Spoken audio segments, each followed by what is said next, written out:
Assalamualaikum warahmatullahi wabarakatuh. Salih-salihah level 4 semuanya. Alhamdulillah kita ketemu lagi. Bagaimana kabar kalian? Semoga semuanya sehat dan gembira. Oke, kita akan belajar lagi di pertemuan yang kedua. Belajar dengan Ustazah Khadijah di pembelajaran IPA. Sebelum kita mulai, kita brain dulu. Siapkan kedua tangannya seperti ini.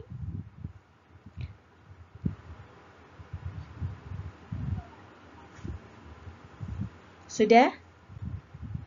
Kita ganti ya, kalau Ustazah bilang hap ya. Hap. Hap. Hap. Hap. Hap. Oke, cukup. Terima kasih Salih-salihah.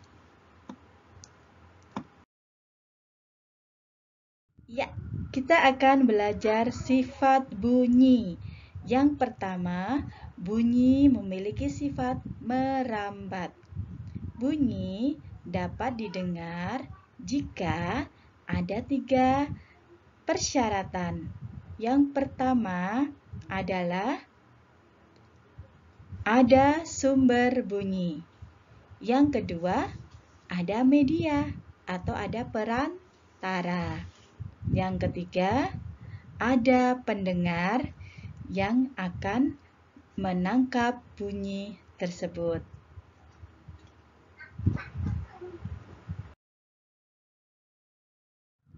Sifat bunyi yang berikutnya adalah bunyi dapat dipantulkan. Bagaimana bunyi itu dipantulkan? Jika bunyi tersebut mengenai benda-benda keras. Bunyi pantul dapat kita bedakan menjadi beberapa jenis. Yang pertama adalah bunyi pantul yang disebut dengan gaung atau kerdam. Gaung atau kerdam adalah bunyi pantul yang terdengar hampir bersamaan dengan bunyi asli. Akibatnya, suara tidak terdengar jelas. Gaung terjadi karena bunyi dipantulkan oleh dinding yang jaraknya dekat dengan sumber bunyi. Misalnya, tempat yang biasa terjadi gaung adalah di dalam gedung bioskop. Selanjutnya, bunyi pantul yang kedua disebut dengan gema. Gema adalah bunyi pantul yang terdengar setelah bunyi asli selesai diucapkan. Gema ini terjadi karena bunyi yang dipantulkan oleh dinding yang jaraknya jauh dari sumber bunyi. Berarti kebalikan dari gaung. Kalau gaung sumber bunyi dekat, kalau gema sumber bunyi itu jaraknya jauh dengan dinding. Di mana kita bisa menemukan gema atau terjadi gema? Misalnya di gua-gua, di lembah, ataupun di perbukitan.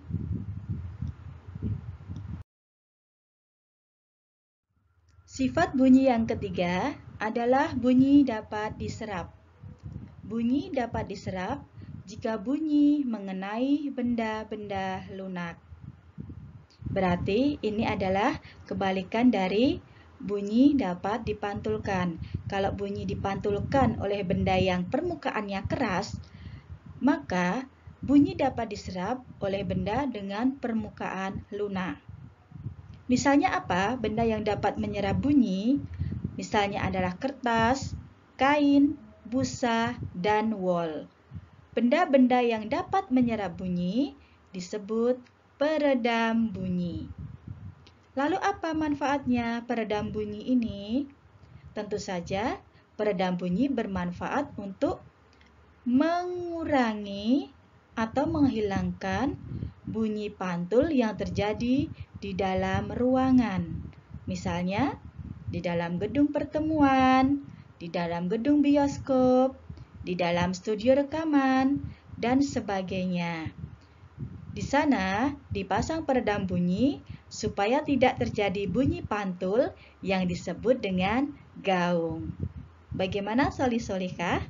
Sampai di sini, apakah kalian bisa memahami? Semoga kalian paham ya.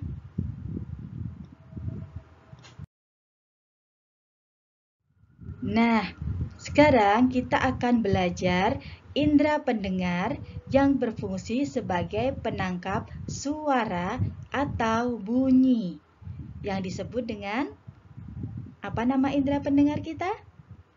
Telinga. Betul sekali. Telinga dibedakan menjadi 3 bagian, yaitu telinga bagian luar, telinga bagian tengah, dan telinga bagian dalam. Telinga bagian luar ada beberapa bagian. Yang pertama adalah daun telinga yang berfungsi untuk menangkap suara dari luar. Kemudian ada lubang telinga yang meneruskan suara dari daun telinga ke gendang telinga. Dan yang ketiga adalah gendang telinga. Gendang telinga berfungsi menerima getaran sesuai jumlah getaran yang diterima oleh daun telinga. Itu tadi bagian-bagian dari telinga bagian luar.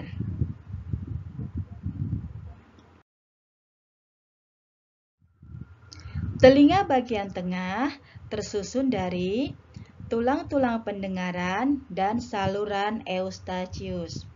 Tulang-tulang pendengaran dibedakan menjadi 3 jenis berdasarkan bentuknya ya.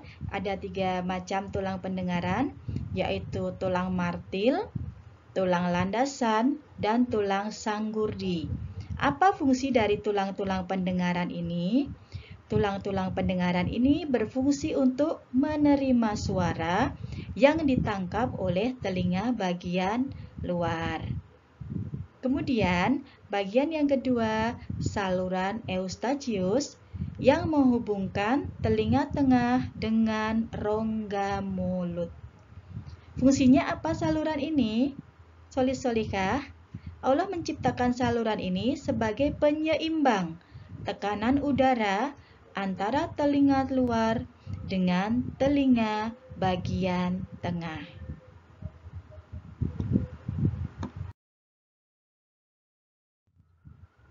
Yang berikutnya adalah telinga bagian dalam. Telinga bagian dalam disusun oleh tingkap jorong, tingkap bundar, 3 saluran setengah lingkaran, dan rumah siput atau koklea. Pada rumah siput terdapat ujung-ujung saraf pendengaran dan alat keseimbangan tubuh.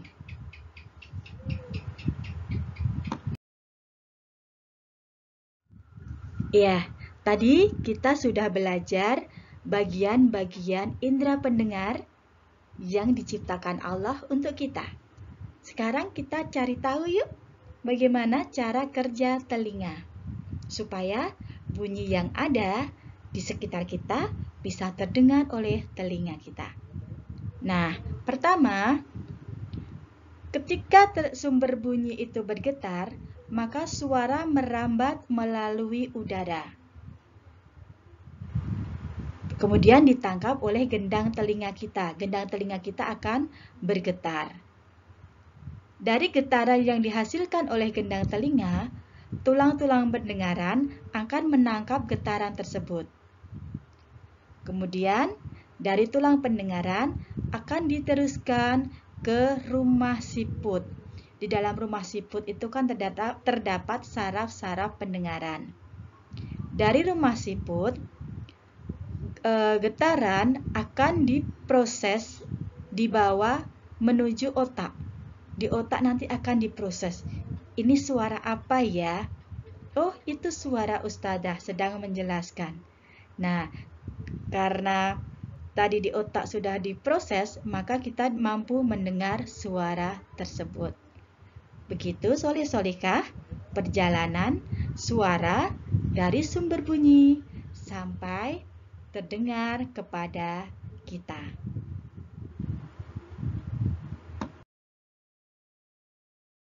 Wah, sudah banyak ya yang kita pelajari hari ini.